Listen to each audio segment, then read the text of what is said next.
What is going on, guys? Welcome back to the channel, and today I will be reviewing Death Note. No, not the 2017 Andrew Wingard film. I want to forget that film even exists. My goodness, that is the definition of bad cinema. That is not what I'm reviewing. I'm reviewing the OG Death Note, the original anime series that ran from 2006 to 2007 and immediately shot right up to the top of the charts, and people have not stopped praising it since. Also, big step forward with my channel because this is my first anime review that I've ever done on this channel. Yes, I am a massive anime fan. I love anime, but it actually didn't start too long ago. It started at the beginning of 2020, when COVID hit and I was quarantined, school was out, and I was forced to watch a lot more Netflix than I normally did, which forced me to just browse, everything that's on Netflix. And Netflix has tons of anime, and thankfully a very, very good anime selection. And I watched a bunch of anime that are currently on Netflix, and I will be reviewing a bunch of anime from here on out because there's just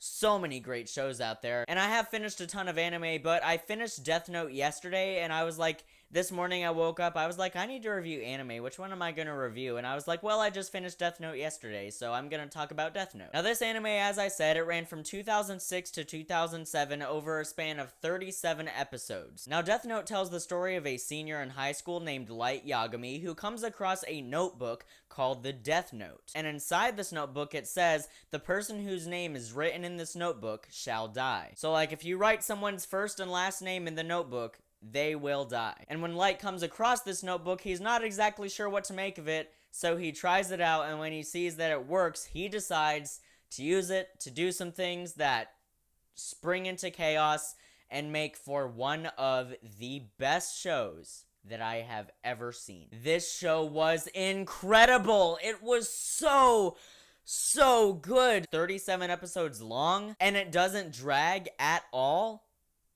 Come on. Now, essentially, the reason the Death Note is in the human world to begin with is because within the mythology of this show, there is a realm filled with Shinigami, which are the Japanese death gods in the mythology. And they each carry one of these Death Notes with them. And one of the Shinigami, by the name of Ryuk, accidentally drops it into the human world, and therefore has to go to the human world, but he doesn't get there in time before Light finds it, and so it's basically Light and Ryuk just, like, teaming up, because Ryuk has to stay with the person who has the Death Note for the entirety, of their time in which they use it. This show is a lot of things, but mainly, and please go into it expecting this is straight up a crime drama. Which, within the crime drama genre, you have thriller and mystery and some horror and things like that. It's particularly great at toying with your emotions and your mindset, because the way Light is deciding to use the Death Note, he's deciding to use it in a way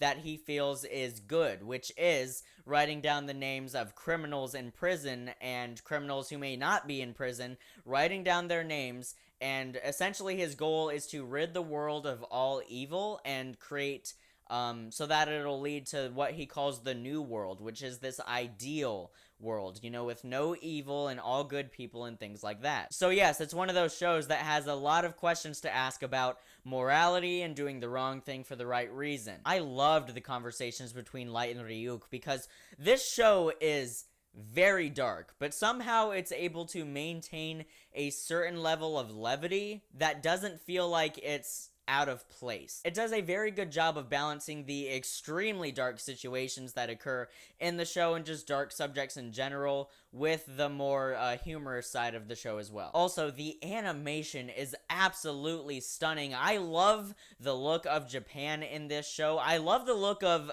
particularly the Shinigami. I will not spoil anything, but let's just say Ryuk is not the only Shinigami that shows up in the show. And despite the fact that the design for the Shinigami realm, which is outside of this world, is very simple, I still love the feel and the tone of it, and surprisingly, I actually sympathize with Ryuk quite a bit. Because in the Shinigami realm, he's kind of the outcast, he's kind of the misfit, the guy who kind of, it's one of those people who, will be in the middle of, a high school party, but they feel like they're watching it from across the room. Well, not person, death god, but, well, not really same, you know what I'm saying. Now, shock value is a very common thing in a lot of animes. Almost any anime you watch, it is going to have a lot of very shocking moments, but there is a difference.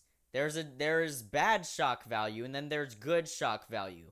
Bad shock value is when your show isn't that good and you know it's not that good, but you're just having a bunch of shocking things happen to make it seem like it's good. Good shock value is when all the shocking things that happen are planned out, they are relevant to the story, and you know what you're doing. And Death Note really excels at that. The execution of Light's descent into madness, his obsession over this notebook, was so compelling to watch. Now, without giving too much away, there is a detective character in this show who goes by the name of L. That is not his real name. They simply refer to him as L. He's never shown his face. Nobody knows what he looks like. He uses a voice changer. Nobody knows what his real voice sounds like. But the police force goes to L, like, a bunch, because L has never failed at solving a case. He is this incredible mastermind genius detective. And he starts suspecting Light almost right off the bat. His deduction skills are incredible. He's a genius, but here's the thing. Light Yagami is also a genius and also has incredible deduction skills. And that's one of the best dynamics of the show. Watching these two people go back and forth, L will make an amazing point and you're like, whoa, I don't know if I could have solved that. And then Light will make an amazing point proving that he's not the person, killing all these people. Because the person who is killing all these people, obviously we know it's Light, but nobody else knows that. They refer to the person who is killing these people as Kira, which I'm pretty sure means killer in Japanese. So L will make an outstanding point at attempting to prove that Light is Kira, but then Light is also a genius, and he'll make an outstanding point that is very good at making you think, oh, maybe Light isn't Kira. I mean, not making you think, but making L think and, everyone else around Light. That's such a great dynamic of the show, and once again, it is so well written. This feels like Aaron Sorkin would have written it if it was an American production. But no, the American adaptation of this anime was not written by anyone near the talent of Aaron Sorkin. So, yeah. Yeah, that film might as well have been written by Stephenie Meyer. This show is just constant suspense, non-stop. Every episode there is multiple close calls, and Light, being the genius that he is very good at covering up his tracks. And oh my god, the animation is so good. This is early 2000s anime. Anime has come a very long way, but still, looking back and watching this, the animation in here is incredible. I love the character designs, particularly the design of Ryuk. Such great character design, so creative, and obviously, a lot of that credit does have to go back to the original designer of these characters, which was the mangaka who wrote the original manga. The entire show is just so tense, bare-bones, white-knuckle mystery thriller crime drama. It never lets up. It's one of those shows where you know that the creators have a plan and they are executing that plan meticulously. They are so laser-focused on getting every aspect right that they pretty much do. Now, you may notice that I said pretty much. Now let me talk about my one issue with Death Note. I personally feel that just after halfway through the show, it gets a little overcrowded, I guess. With a bunch of characters and stuff. There would be some times where a character would show up and I'm like, that's that guy from that other episode, right? Or is that, oh no, there's another character over here. Well, there's also this, who is who? Like, it gets kind of overcrowded with characters at one point, but it culminated to such a great finale with all these characters, and by the finale, I did know who everyone was, but for a moment there, right after halfway through, it did get a little hard to comprehend, like, who was who. Which, that's not really a problem with execution. That's just sort of a danger of having so many characters in a show. But other than that, that's really my only flaw with Death Note, and I didn't plan what I'm gonna give this show. I know it's either going to be an A or an A+. I just have to see whatever slips out of my mouth when I give it the grade. And yeah, I mentioned that the finale was great. The final episode of this show is competition with just one of the very first, like one of the earliest episodes, as my favorite episode of the entire show. The finale, titled New World, is incredible. The show is consistently unpredictable, which is also a staple of great anime. I don't know what writers are doing over in Japan, but we lazy Americans need to start doing it. Don't get me wrong, there's a lot of American productions that are like amazing and extremely unpredictable. Breaking Bad, you know, I referenced before, is one of those. But I feel like there's more masterful shows over in Japan than there are in America. I think of it like a ratio. It's like, if like the ratio of bad to good shows in America, it's like there's more bad shows than there are good shows.